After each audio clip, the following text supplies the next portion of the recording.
The knock came before sunrise, and Elena Marsh already knew it meant trouble. She pulled the door open with one hand while the other held her shawl closed against the cold morning air. A man stood on the step, dressed too well for Hartwell Cove, his boots clean, in a village where clean boots did not exist. "Mrs. Marsh?" he asked, though he clearly already knew the answer. "It's Miss," she said. "What do you want at this hour?" "I am here on behalf of the Ashford estate. There is a matter of unpaid rent on this cottage. 4 months, to be exact." Elena felt her stomach drop, though her face gave nothing away. She had learned long ago not to let her face give anything away. "I paid in full last season," she said. "The records say otherwise." Behind her, in the small room that served as kitchen, bedroom, and everything else, a small voice called out, "Mama, who is it?" The man's eyes moved past Elena's shoulder, and for a moment something flickered across his face. He had seen the boy, 5 years old, dark hair, and eyes so sharp and so familiar that even a stranger paused at the sight of them. "That is my son," Elena said quickly, stepping to block the view. "He has nothing to do with this conversation." "Of course," the man said, though his tone had changed. "I will need an answer by the end of the week, Miss Marsh. Otherwise, the estate will be forced to take the cottage back." He turned and walked down the muddy path toward the road, where a carriage waited, its wheels far too polished for a village like this one. Elena shut the door and leaned against it, her heart pounding harder than she wanted to admit. Theo appeared at her side, tugging at her sleeve. "Mama, why was that man looking at me like that?" She knelt down and brushed his hair from his forehead, the same gesture she had made 1,000 times before, the same gesture that always calmed her more than it calmed him. "Some people just have odd manners," she said. "Now help me with breakfast. We have work to do today." But even as she said it, her mind was elsewhere, circling back 5 years, to a night she had spent trying very hard to forget. 5 years earlier, Ashford Hall had glowed with candlelight and music, the kind of grand celebration that only happened once or twice in a decade. Duke Callum Ashford stood near the edge of the ballroom, watching the dancing couples with the same expression he wore to every event, distant, unreadable, and faintly bored. He was 28 years old, unmarried, and already known throughout the region as the coldest man to ever inherit a title. Servants whispered that he had not smiled since his mother's passing. Other lords called him difficult. Ladies called him a challenge worth winning, mostly because his fortune made any flaw forgivable. Elena had been hired that season as an assistant to the head seamstress, brought in temporarily to help repair the endless tears and loose threads that came with a house full of noble guests. She was not meant to be seen. Servants who helped with wardrobe repairs were expected to stay in the shadows, out of sight, out of mind. But that night, a torn hem had sent her hurrying across the ballroom floor at the exact wrong moment, and she collided directly into Callum's chest. "I am so sorry, my lord," she said, stepping back immediately, her face burning with embarrassment.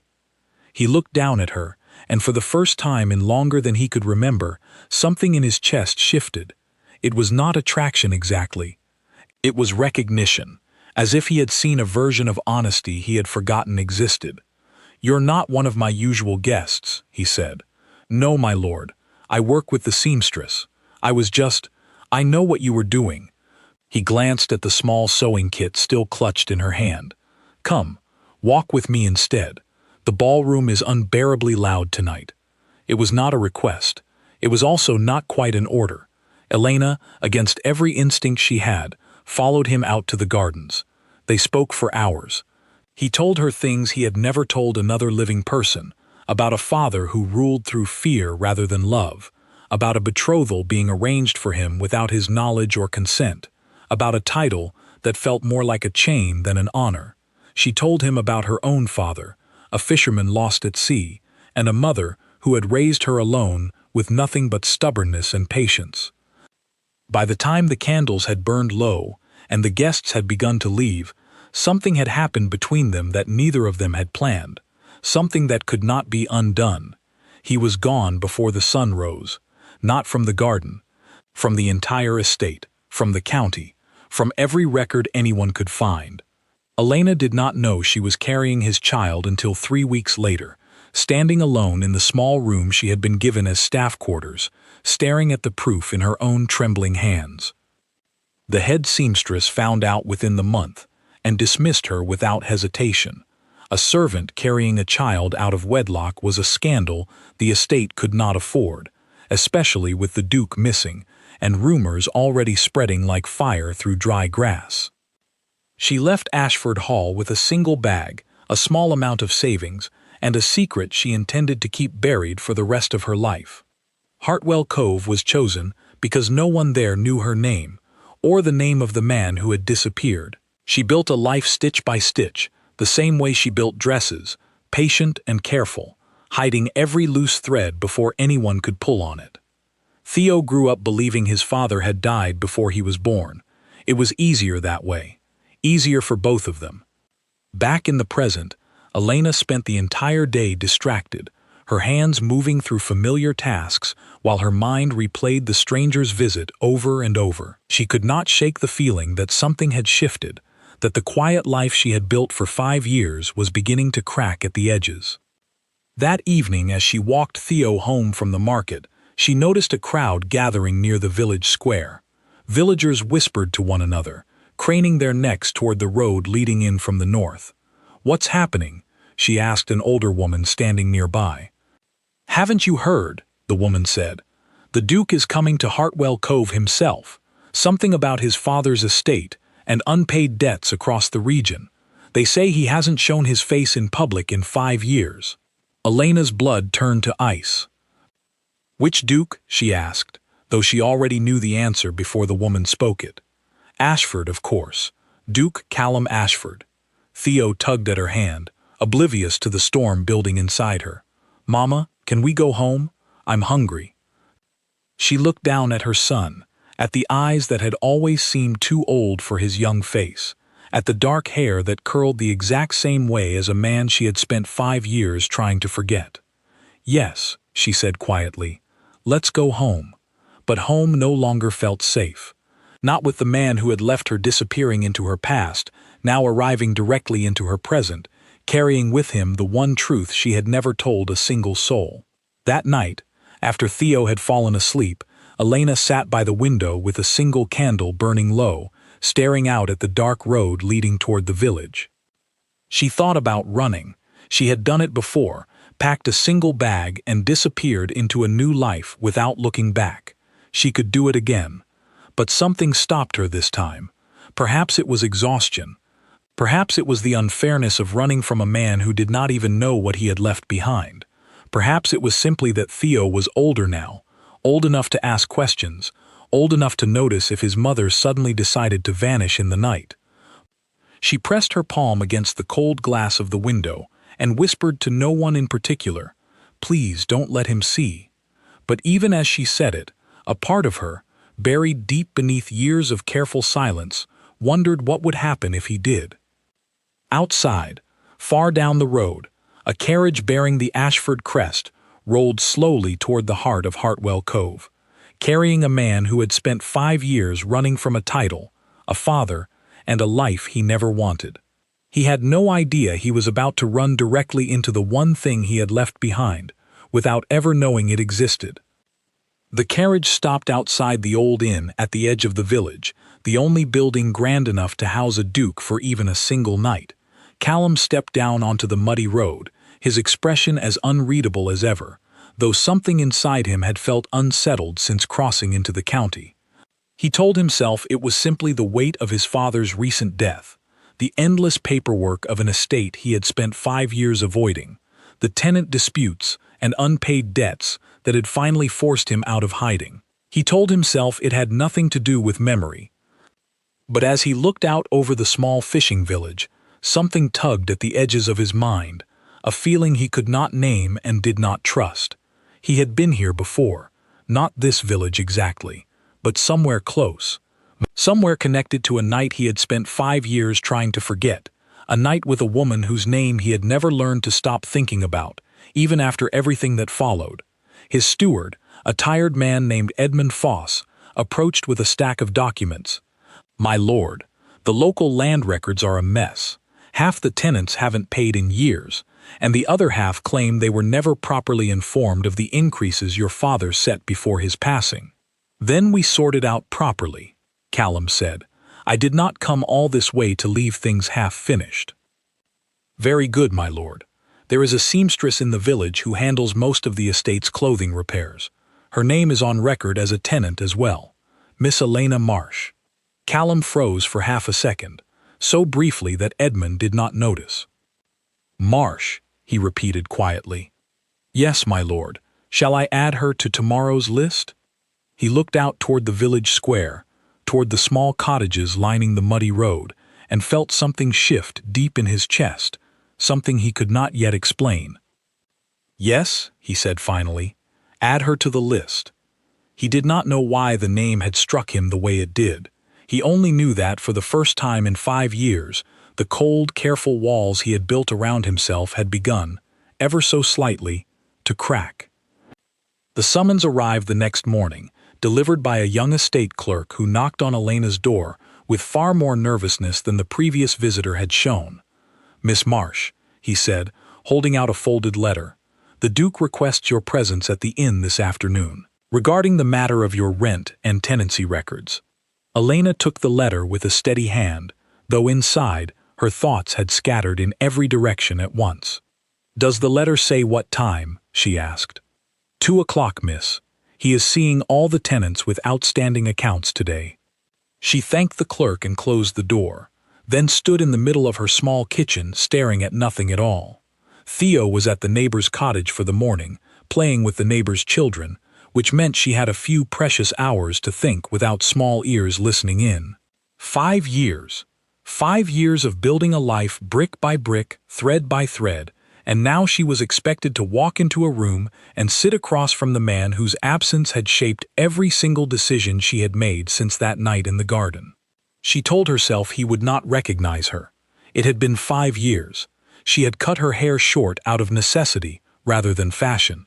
She had worked outdoors in every season, and her skin no longer carried the softness of a lady's maid living inside a great house.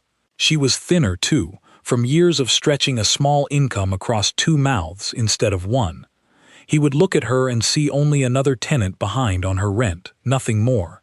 She almost believed it by the time 2 o'clock arrived. The inn's private meeting room had been cleared of furniture except for a long table and 2 chairs, one on each side.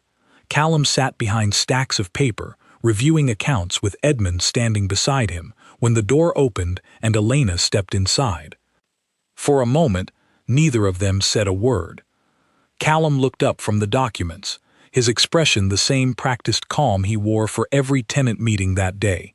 Then his eyes landed on her face, and something behind his composed exterior stumbled, just slightly, like a man catching his foot on an uneven step.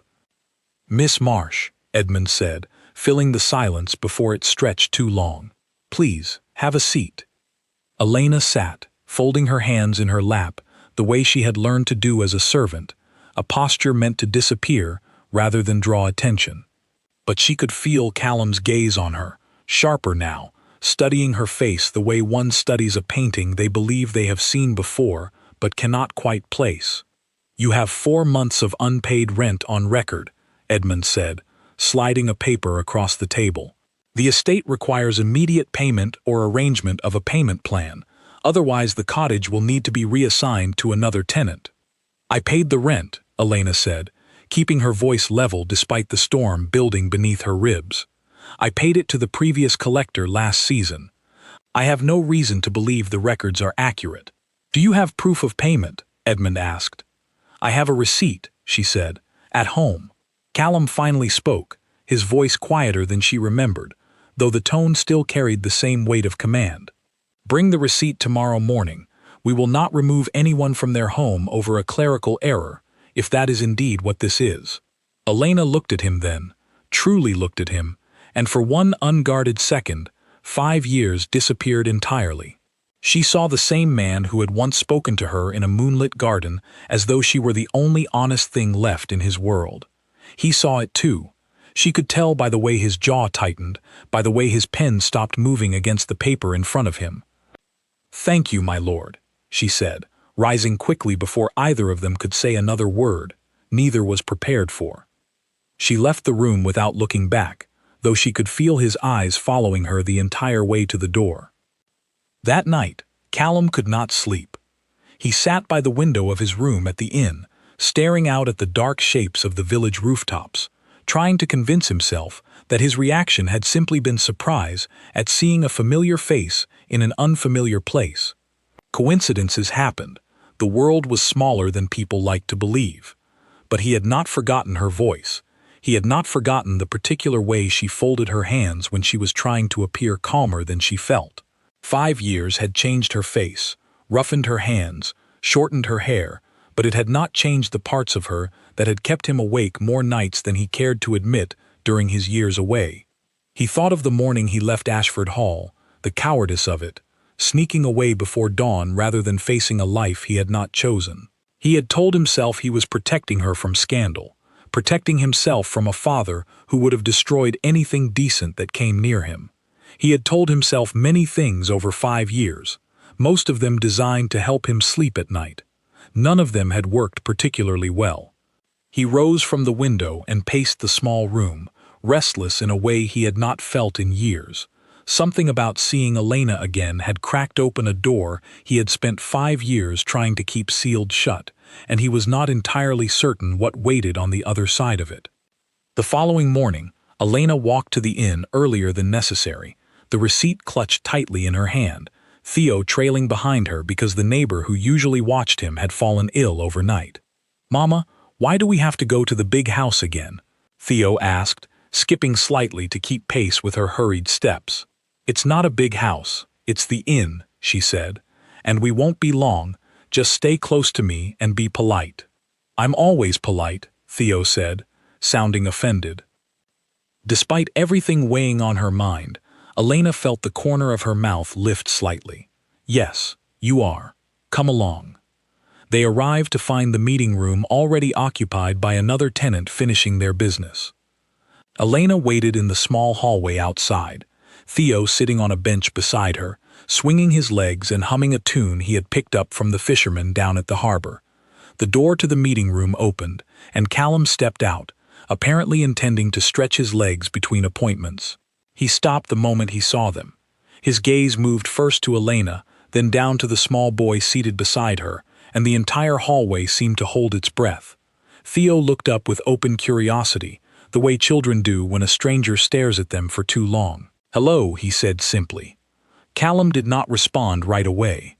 He was looking at the boy's eyes, the exact same shade of gray his own mirror had shown him every morning of his life, a color rare enough in this part of the country that it could not easily be mistaken for coincidence.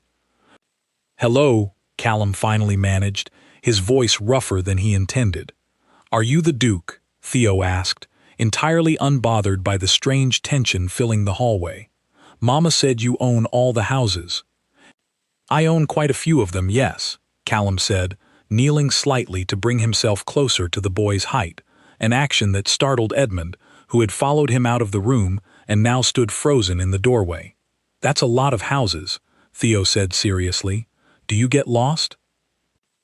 A sound came from Callum's chest that might have been the beginning of a laugh, rusty from disuse. "Sometimes," he admitted, "more often than I would like to say." Elena stepped forward quickly, placing a protective hand on Theo's shoulder. "We don't want to take up more of your time, my lord. I have the receipt you requested." She held it out, and Callum rose slowly, taking the paper without breaking eye contact with her for longer than professional distance allowed. "This will be sufficient," he said, though his attention kept drifting back toward the boy, who had returned to swinging his legs against the bench, humming his harbor tune once again.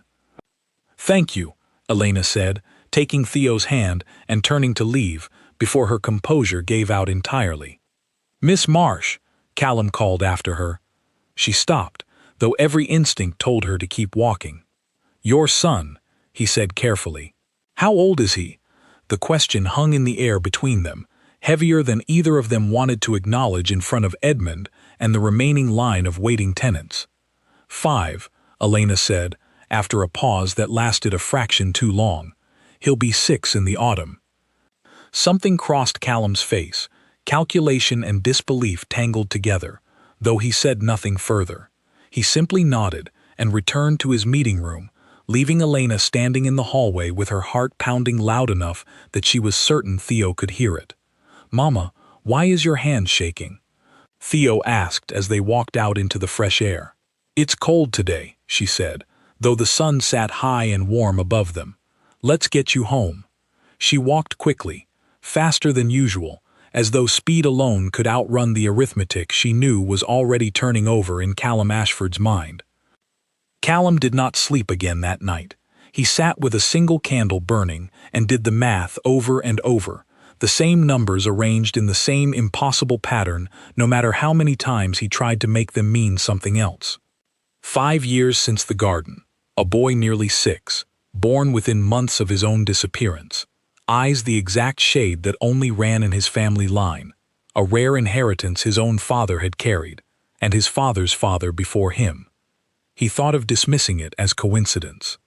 He tried very hard to dismiss it as coincidence, but somewhere beneath the cold, careful composure he had spent his entire life constructing, a single thought settled in and refused to leave. That boy might be his son. And if that was true, then he had left behind far more than a woman he had never forgotten. He had left behind a child who had grown up believing his father was dead, in a world where the truth was far more complicated and far more painful than any story a mother could invent to protect a small boy from the truth. He rose from his chair and walked to the window, staring out at the dark shapes of Heartfelt Cove, and understood, for the first time in 5 years, that running was no longer an option. Whatever waited for him in this village, he would have to face it directly, whether he was ready or not. The knock on Elena's door came just after dusk, quiet and deliberate, nothing like the heavy demanding knock of the estate collector days before. She opened it to find Callum standing alone, without Edmund, without any of the formal papers that usually accompanied his visits. He had removed his coat of office and wore something plainer, though it still marked him clearly as a man of wealth, among the modest cottages of Heartfelt Cove. "My lord," she said, her voice guarded, "it's late for estate business." "This isn't estate business," he said quietly. "May I come in?" She hesitated, glancing behind her to where Theo sat by the fire, carving a small piece of driftwood into the rough shape of a boat, a hobby he had picked up from the fishermen who let him watch them work at the harbor. "He's asleep in an hour," she said finally, stepping aside to let him pass. "You can wait, or you can say what you came to say quickly." Callum stepped into the small cottage, taking in the modest space with an expression she could not quite read. It was nothing like Ashford Hall, nothing like the grand rooms he had grown up in, yet there was a warmth here that she suspected his childhood home had never possessed. "Theo," she said, keeping her voice light for her son's benefit, "why don't you finish your boat in the other room? I need to speak with the Duke." Theo looked up, curious but obedient, gathering his small knife and piece of wood before disappearing behind the thin curtain that separated the cottage's 2 rooms. Once he was gone, the warmth Elena had forced into her voice disappeared entirely. "Say what you came to say," she repeated, crossing her arms. Callum stood near the fire, his back to her for a long moment before he turned around. "I need you to tell me the truth, about his age, about when he was born." "You already know the answer," Elena said. "I saw it on your face in that hallway 2 days ago. I need to hear you say it." "Why?" "So you can feel better about leaving, or worse about it. Which answer would help you more, my lord?" The formality in her voice was a blade, and she meant it to cut. Callum flinched, though he did not look away. "I deserve that. I deserve far worse than that, honestly. But I am asking you plainly, Elena, because I cannot spend one more night wondering." Hearing her name, spoken without the formal title she had used to keep distance between them, something in Elena's chest cracked slightly, the way ice cracks before it finally breaks apart entirely. "His name is Theo," she said. "He was born 8 months after you disappeared from Ashford Hall. Do the arithmetic yourself, since you seem so eager to confirm it. Callum closed his eyes briefly, absorbing the confirmation he had already known was coming, though hearing it spoken aloud carried a different weight entirely. "Why didn't you find me?" he asked. "Why didn't you send word, demand support, anything?" Elena laughed, though there was no humor in the sound at all. "Find you? You disappeared in the middle of the night without a single word to anyone. The estate dismissed me within a month, once they discovered I was carrying a child. I had no name to search for you under, no address, nothing but a memory of one night in a garden, and a title that meant nothing once you vanished from it. I built a life instead, alone." "I am sorry," Callum said, the words feeling insufficient even as he spoke them. "I don't need your apology," Elena said. "I needed you 5 years ago. Now I simply need you to leave my son out of whatever guilt you are carrying." "I cannot do that," Callum said. "He is my son as much as he is yours." "He is my son," Elena said, her voice rising for the first time. "I fed him when there was barely enough food for one person, let alone 2. I stayed awake through his fevers, buried the only mother I had left when she passed 2 winters ago, and built this life stitch by stitch while you were living in whatever comfort a runaway duke manages to find. You do not get to walk into this cottage after 5 years and claim a piece of him simply because his eyes happen to match yours." Callum absorbed this in silence, understanding, perhaps for the first time, the full weight of what his disappearance had cost, not in abstract terms, but in the specific, exhausting reality of raising a child alone in a small fishing village with no support and no name to call upon. "You're right," he said finally. "I have no claim to make on your sacrifice. But I am not the same man who left that night, Elena. I did not run because I did not care. I ran because my father had arranged a betrothal I did not choose, to a woman I had never met, and threatened to have you dismissed and blacklisted from every respectable house in the county if I refused the arrangement or acknowledged you in any way. I believed leaving would protect you. I was wrong. I understand now that it only left you to face the consequences alone." Elena's arms uncrossed slightly, though her expression remained guarded. "Your father is dead. You said so yourself when you arrived in this village." "He is," Callum confirmed, "and the arranged betrothal died, along with whatever influence he held over me. I am not asking to erase 5 years, Elena. I am asking for the chance to be present for whatever years remain." Before Elena could respond, the curtain separating the 2 rooms shifted, and Theo peeked out, his small wooden boat clutched in one hand. "Mama, is everything all right? You sound upset." Elena quickly softened her expression, though the effort cost her visibly. "Everything is fine, sweetheart. Go back to your boat, please." Theo glanced between his mother and Callum, his young mind clearly sensing tension he did not fully understand, before retreating behind the curtain once again. Callum watched the boy disappear, something raw crossing his features. "He has your patience," he said quietly, "and my mother's stubborn chin." "He has whatever he has," Elena said. "He is not a puzzle for you to solve, my lord."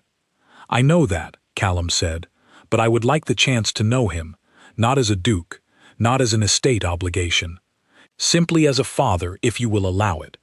Word travels quickly in a village as small as Heartfelt Cove, and it did not take long before whispers began circulating through the market square, the harbor, and every cottage within walking distance.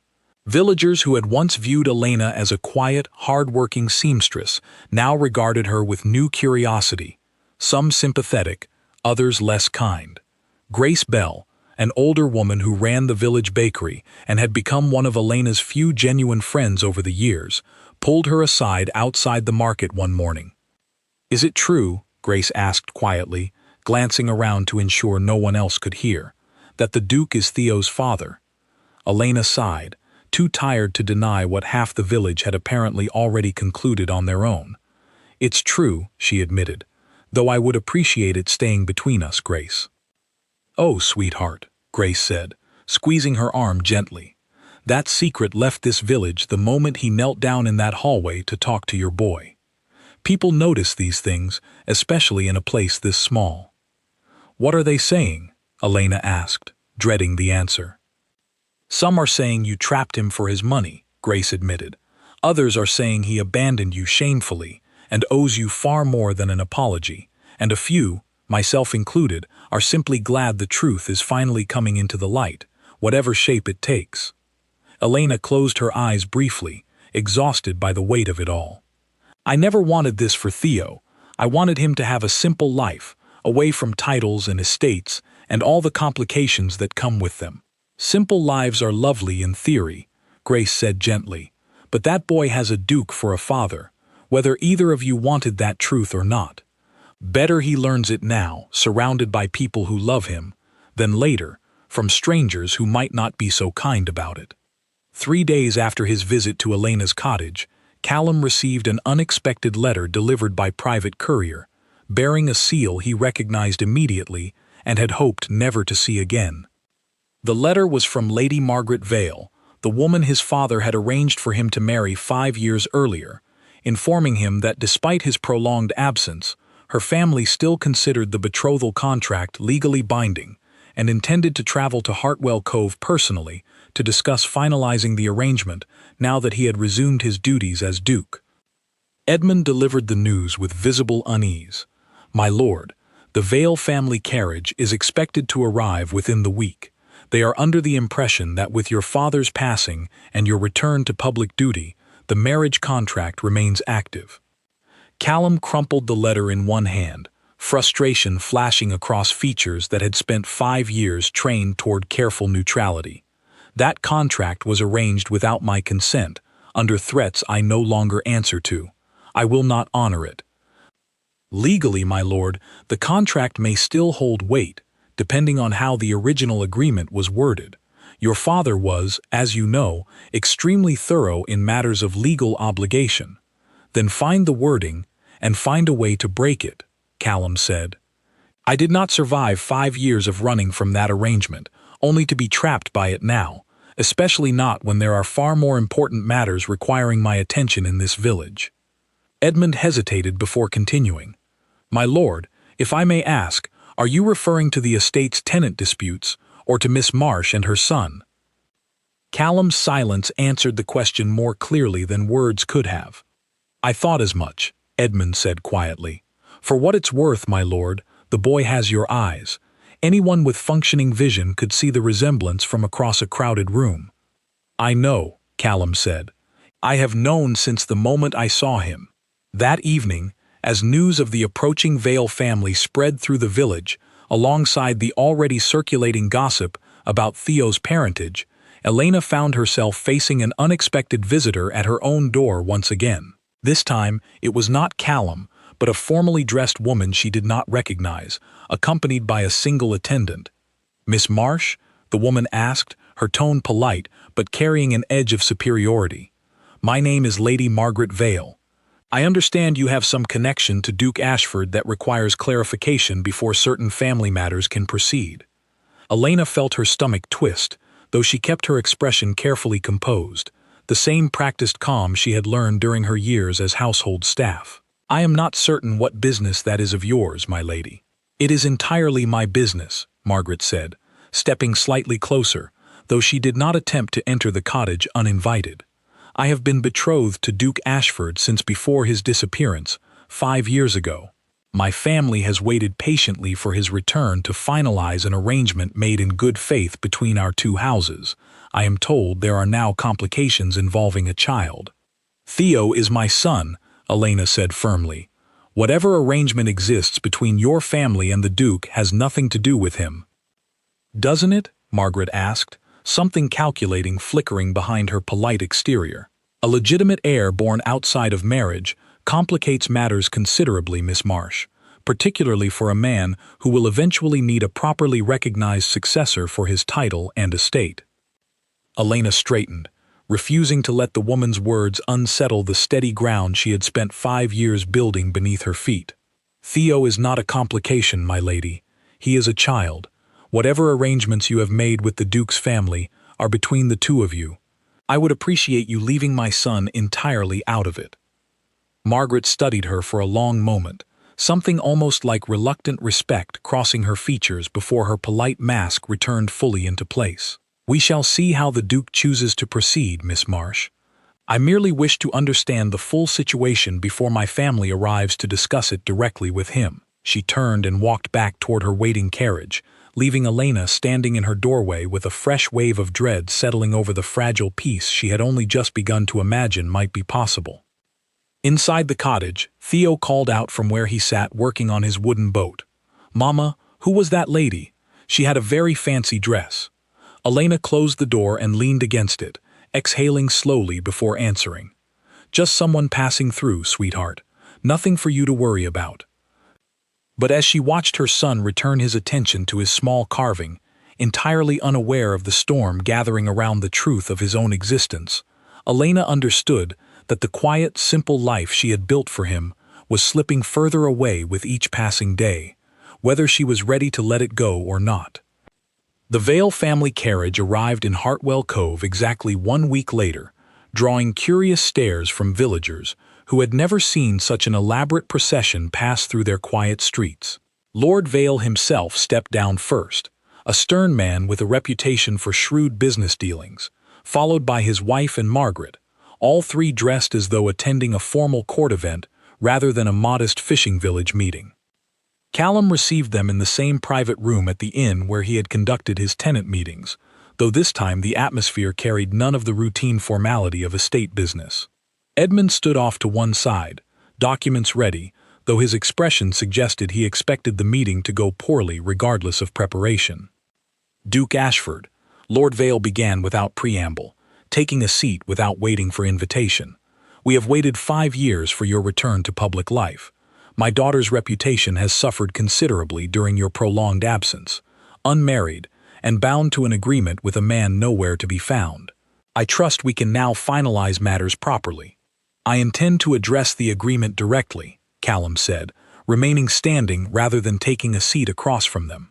"But I must inform you plainly that I will not be honoring the betrothal." Margaret's composed expression flickered, though her father's reaction was considerably more immediate. "You will not be honoring it," Lord Vale repeated, his voice rising. "This arrangement was signed by your own father, with full legal standing between our two families. You cannot simply discard it because you have grown fond of some village seamstress and her child." "The arrangement was signed under circumstances I never agreed to," Callum said, his voice remaining level despite the anger building beneath his careful composure. "I was informed of the betrothal after it had already been finalized, without my knowledge or consent, and threatened with consequences against people I cared for if I refused to comply. I left rather than participate in an arrangement built entirely on coercion." "Sentiment does not undo a legal contract," Lord Vale said sharply. "Perhaps not," Callum acknowledged, "but circumstances have changed considerably since that contract was signed. I have a son in this village, born of a woman I care for deeply, and I do not intend to abandon either of them a second time in favor of an arrangement neither my heart nor my conscience can support." Lord Vale's face reddened with genuine fury, though before he could respond, Margaret placed a hand gently on her father's arm, silencing him with a single look. "Father," she said quietly, "may I speak with the Duke alone for a moment?"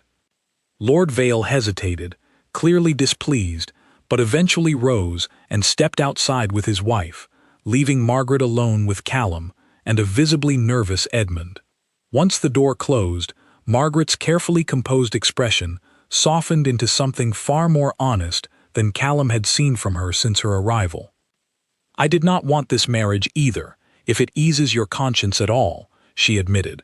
"My father arranged it for the connections and wealth it would bring our family, nothing more.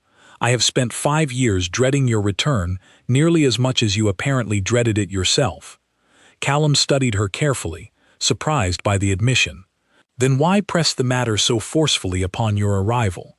"Because my father sent me to press it," Margaret said simply. "But I have no genuine desire to bind myself to a man who so clearly loves another woman, particularly when that man has a child who deserves a present father far more than I require an absent husband. I will speak with my father.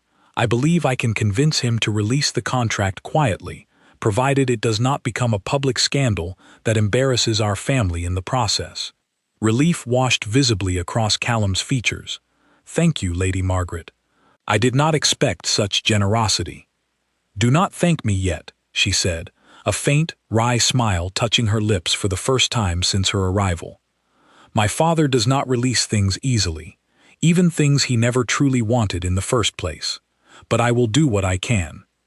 She turned and left the room, and Callum exhaled a breath he had not realized he was holding, understanding for the first time in days that at least one obstacle standing between him and the life he was beginning to want might finally be within reach of resolution. While Callum negotiated the unraveling of an unwanted engagement, Elena faced a different kind of reckoning entirely, one that unfolded quietly within the walls of her own cottage rather than in formal meeting rooms. Theo had begun asking questions, the kind of direct, unfiltered questions only a child could ask without understanding the weight they carried.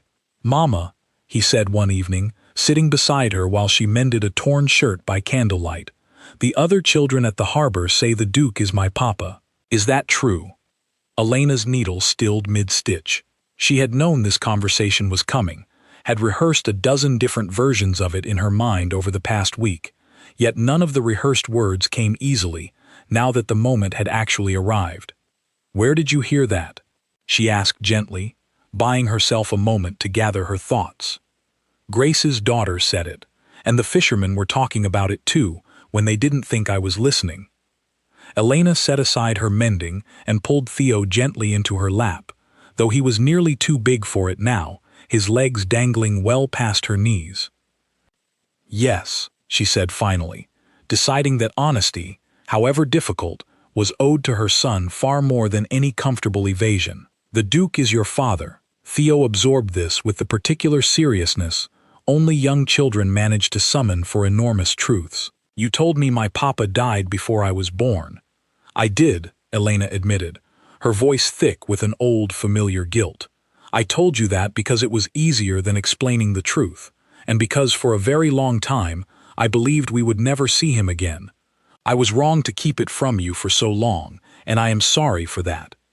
"Is he a good papa?" Theo asked, his young mind cutting directly to the question that mattered most to him, ignoring the layers of adult complications surrounding it entirely. "I don't know yet," Elena admitted honestly. "But he seems to want to try, if you are willing to let him." Theo considered this for a long moment, swinging his legs slightly against the chair. "He knelt down when he talked to me. Papa Grace's husband never does that with the other children. He just talks over their heads like they're not really there." "That's a good thing to notice," Elena said softly, surprised, as she often was, by her son's quiet perceptiveness. "I think I'd like to know him," Theo said finally, "but I don't want you to be sad about it." Elena pressed a kiss to the top of his head, blinking back sudden tears she refused to let fall in front of him. "I won't be sad, sweetheart. I promise you that." It was, she realized even as she said it, a promise she intended to keep, regardless of how complicated the path toward keeping it might become. 2 days later, Callum returned to Elena's cottage, this time in daylight, openly, without any pretense of secrecy regarding his visit. Villagers watched from a respectful distance as he walked the muddy path toward her door, no longer bothering to disguise his purpose from curious eyes. Elena opened the door before he could knock, having watched his approach from her window. "The betrothal is dissolved," he said without preamble, apparently too eager to share the news to bother with formal greetings. "Lady Margaret convinced her father to release the contract quietly. There will be some talk, certainly, but no scandal significant enough to concern either family for long." "That's good," Elena said carefully, though relief was evident beneath her measured tone. "What happens now?" "Now," Callum said, "I would like your permission to spend time with Theo, properly, openly, not as some passing curiosity from the estate, but as his father, building whatever relationship he is willing to allow, at whatever pace makes sense to both of you." Elena studied him for a long moment, searching his expression for the calculation she had expected to find, the entitlement of a man accustomed to simply taking what he wanted. She found none of it, only genuine, uncertain hope. "He knows the truth now," she said. "I told him 2 nights ago. How did he take it?" "Better than I expected," Elena admitted. "He asked if you were a good father. I told him I didn't know yet, but that you seemed willing to try." Something in Callum's expression cracked open at this, raw and unguarded in a way Elena had rarely seen from him, even during their brief time together 5 years earlier. "I intend to try with everything I have," he said quietly. "I know I cannot undo 5 years of absence. I know trust is not something I am owed, simply because circumstances have changed. But I am asking for the chance to earn it, slowly, however long that takes." Elena nodded slowly, something within her own guarded heart shifting, though she was careful not to let it shift too quickly or too completely. 5 years of hard-earned caution did not dissolve simply because a man finally said the right words at the right moment. "Slowly," she agreed, "for Theo's sake and for mine as well." "Slowly," Callum repeated, accepting the boundary without argument. From inside the cottage, Theo's voice called out, curious as always. "Mama, is that the Duke again?" Elena stepped aside from the doorway, allowing Callum to see past her into the small, warm room where their son sat waiting, wooden boat in hand, eyes bright with a curiosity that had nothing to do with titles or estates, and everything to do with the simple, uncomplicated hope of a child wondering whether his father might finally choose to stay. "Yes," Elena said softly, glancing between the two of them. "It's your father, Theo. Would you like to show him your boat?" Theo's face lit with unguarded delight, all hesitation forgotten in an instant. "I made it myself. Come see, it even floats." Callum stepped into the cottage, kneeling once again to meet his son at eye level, and for the first time since his return to Heartfelt Cove, the cold, careful walls he had spent his entire life constructing around himself fell away entirely, replaced by something far simpler and far more important than any title he had ever carried.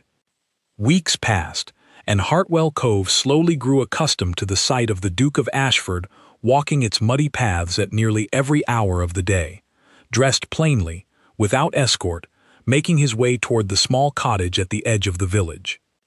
At first, Theo remained cautious, testing the boundaries of this new arrangement the way children often test anything unfamiliar, watching closely to see whether Callum's presence would prove as reliable as his words suggested. He asked questions constantly, some innocent, some carrying more weight than a 5-year-old could fully understand.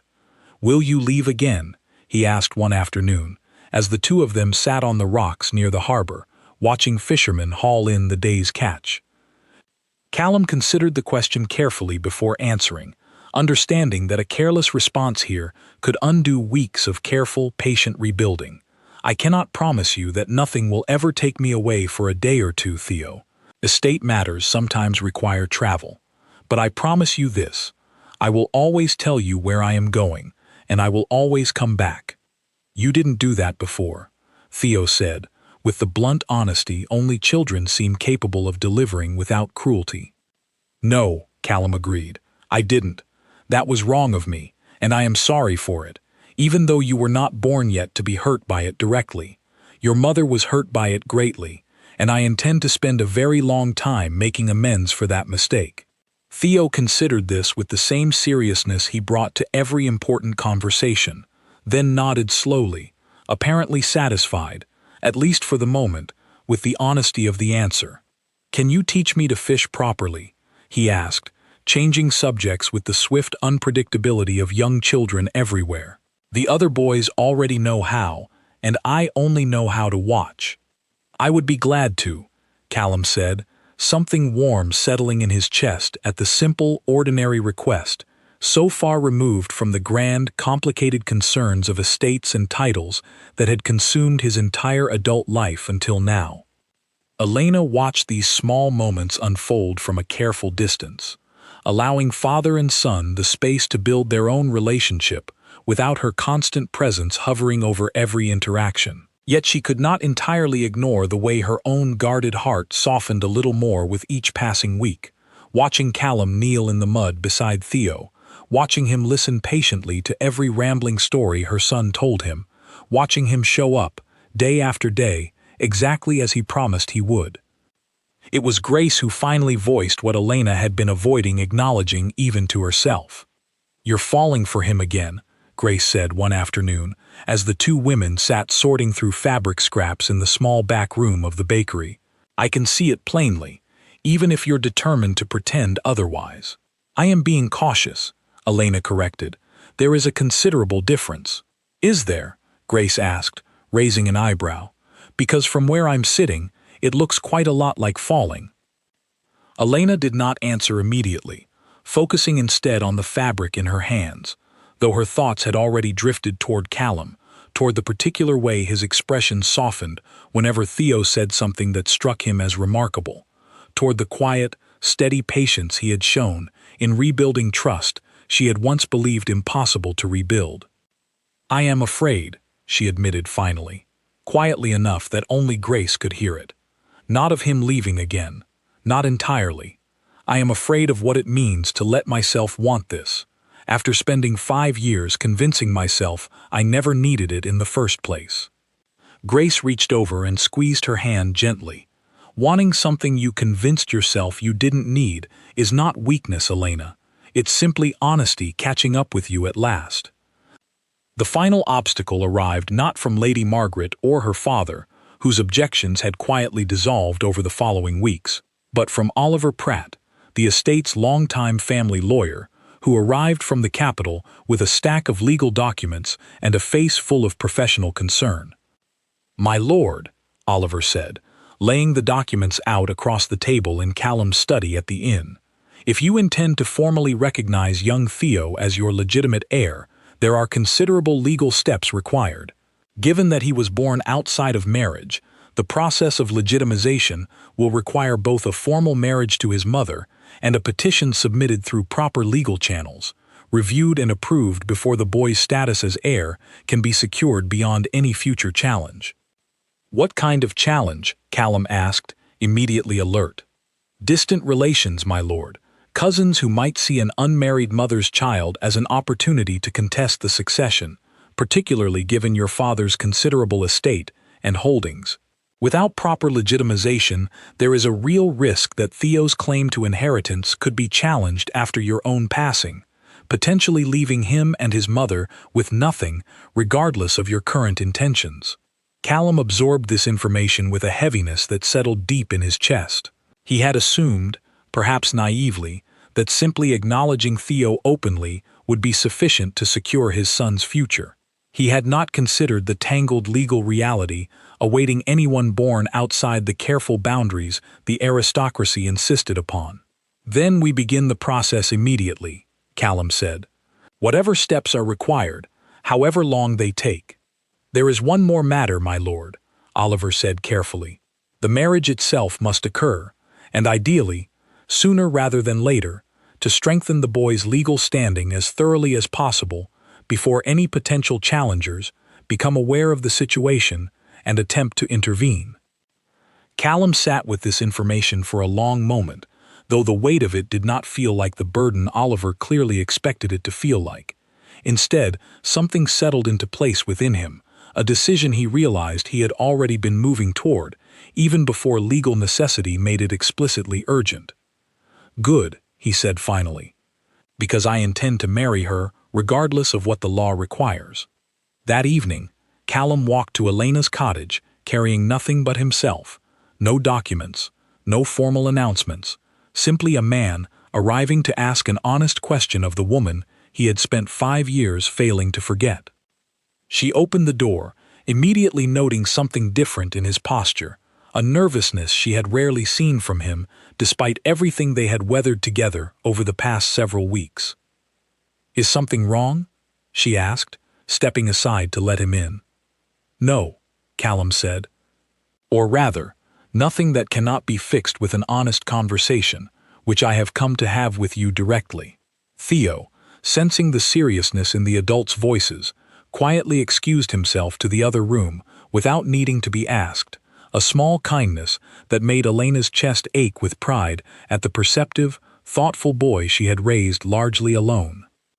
Elena, Callum began, once they were settled by the fire, I came here today to speak of legal necessity, of legitimization documents and inheritance protections, of all the practical reasons why marriage between us would secure Theo's future far more thoroughly than our current arrangement allows.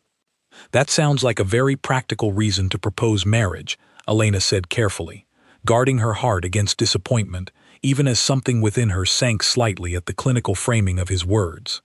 It is a practical reason, Callum agreed, but it is not my reason. My reason is far simpler and far less practical, and I nearly talked myself out of admitting it entirely, because it felt too large a thing to say aloud after everything I have already put you through. Elena waited, saying nothing, allowing him the space to find his own words.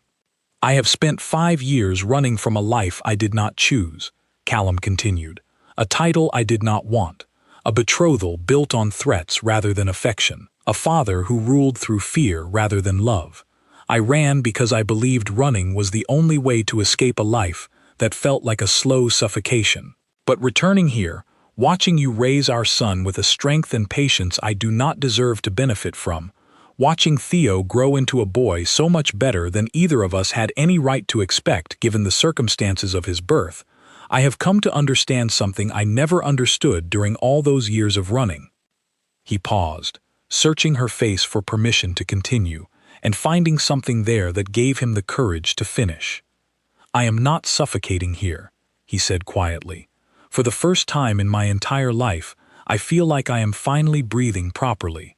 And I would very much like to spend whatever years remain to me breathing beside you and Theo, not because legal necessity demands it, but because I love you, Elena, in a way I never stopped loving you, even during the years I convinced myself forgetting was possible. Elena felt tears gathering, unbidden and unstoppable, though she made no effort to hide them this time. You are 5 years late saying that, she said, her voice thick with emotion. I know, Callum said. I cannot undo those 5 years. I can only promise you every year that follows, if you will have me. Elena studied him for a long moment, weighing 5 years of hard-earned caution against the honest, unguarded hope written plainly across his face, a face that had once been famous throughout the county for its coldness, now warmed entirely by a simple, ordinary love neither title nor fortune had ever managed to provide him. Yes, she said finally, simply, the single word carrying the weight of everything neither of them had dared to hope for during 5 long years apart. I will marry you, Callum. From behind the thin curtain separating the cottage's 2 rooms, a small voice called out, unable to contain his curiosity any longer. Does that mean you're going to be my real papa now, officially? Callum laughed, a genuine, unguarded sound that Elena realized she had never once heard from him before this moment, not even during their brief time together 5 years earlier. Yes, Theo, he called back, rising to pull the curtain aside and scoop his son up into his arms, an action that would have seemed entirely unthinkable for the cold, distant Duke he had been just weeks earlier. Officially, and for the rest of your life. The wedding took place 2 months later, in the small village church at the heart of Hartwell Cove, rather than the grand cathedral in the capital that tradition might have demanded for a duke's marriage. Callum insisted upon it, wanting the ceremony held in the community that had quietly welcomed Elena and Theo long before his own return, rather than among the distant relations and aristocratic strangers who had shown considerably less kindness toward them both. Grace stood beside Elena as she prepared, fussing over the modest but beautiful dress the village women had helped stitch together over the preceding weeks, each contributing whatever skill or fabric they could offer toward the occasion. You look radiant, Grace said, adjusting a final loose thread. 5 years of hardship, and here you are anyway, marrying your duke in front of the entire village that helped raise your son alongside you. I could not have done any of it without this village, Elena said honestly. Without you, especially. Nonsense, Grace said, though her eyes had grown suspiciously bright. You did the hardest parts entirely alone, and did them beautifully. The rest of us simply had the good sense to help when we could. Outside the small church, villagers gathered in numbers that surprised even Elena, fishermen, and shopkeepers, and farmers alike, all eager to witness a story that had unfolded so publicly and so unexpectedly within their own quiet community over the preceding months. Theo, dressed in a small formal coat that made him look considerably older than his 6 years, stood proudly beside Callum at the front of the church, having been given the important task of holding the wedding rings, a responsibility he had practiced with great seriousness for the entire preceding week.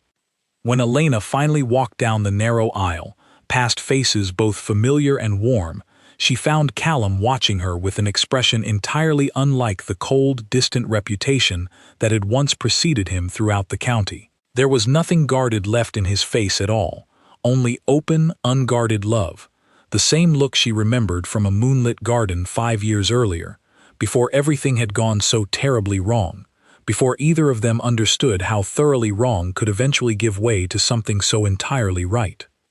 The ceremony itself was simple, brief, and utterly sincere, conducted by the village's own elderly priest, who had baptized half the guests in attendance and buried the other half's grandparents, lending the entire occasion a warmth no grand cathedral ceremony could have possibly matched.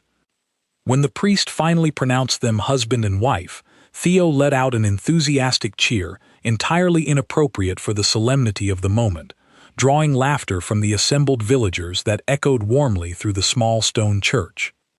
"Sorry," Theo whispered, though his grin suggested no genuine remorse whatsoever. Callum knelt down immediately, pulling his son into the embrace alongside his new wife, the three of them standing together at the front of the small church, while the entire village erupted into applause and celebration around them. That evening, as the wedding celebration continued in the village square, with music and dancing and considerably more food than Hartwell Cove typically saw outside of harvest season, Callum found a quiet moment to step outside with Theo, away from the noise and celebration, toward the same rocky shore where father and son had spent so many recent afternoons together. "Are you happy, Theo?" Callum asked, settling onto the familiar rocks beside his son, the sound of distant celebration drifting on the evening breeze behind them. Theo considered the question with his usual thoughtful seriousness before answering. "I used to think I only had half a family," he said. "Just Mama and Grace and the harbor. Now I have a whole one. That makes me happy." Callum felt something settle deeply within his chest, a peace he had spent 33 years failing to find within grand estates, inherited titles, or any of the considerable wealth that had once defined his entire existence. "I am happy too," he said quietly, watching the last light of evening settle over the water. "Happier than I believed possible, honestly, for a man who spent 5 years running from exactly this kind of happiness without ever understanding what he was running from. Where were you anyway?" Theo asked, curious as always. "During those 5 years, Mama never told me."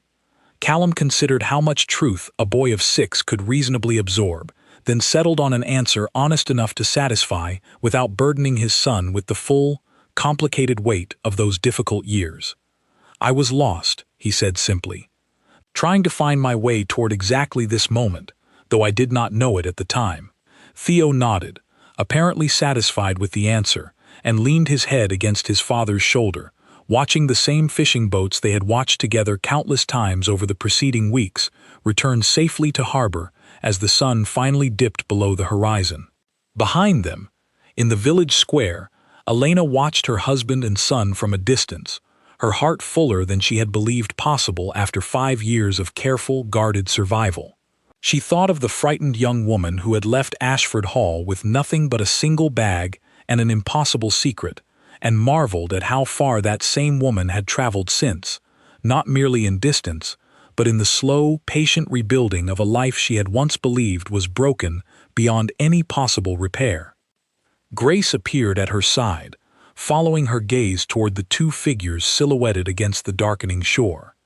"A cold duke," Grace mused softly, "vanished for 5 years, and returned to find a son who had his eyes. Quite a story, isn't it?"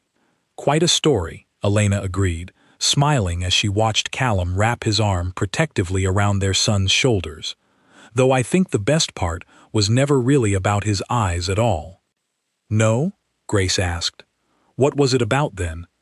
Elena watched a moment longer before answering, her voice soft with quiet, hard-won contentment. It was about finally coming home, to people who were worth returning to. And as the last light of evening faded over Hartwell Cove, the small family remained together on the quiet shore, no longer defined by titles, scandal, or the 5 long years that had once separated them, but simply by the steady, ordinary love that had finally, patiently, found its way home.